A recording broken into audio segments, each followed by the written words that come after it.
अब आउने भुन्तीमा के होला? हेर्नुस् है साथीहरू, भुन्तीको अर्को एपिसोडमा के हुन सक्छ भनेर आजै गेस गरौँ। पहिलो, सुकुमायाले भुन्तीलाई झनै भड्काउँदै डिभोर्सको लागि प्रेसर दिन सक्छे।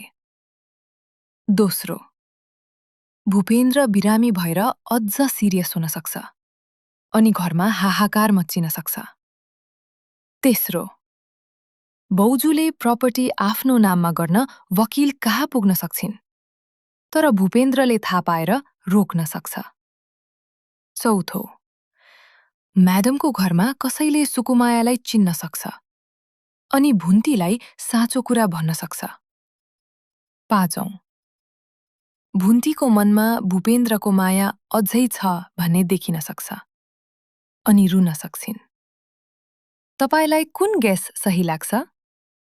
कमेन्टमा ए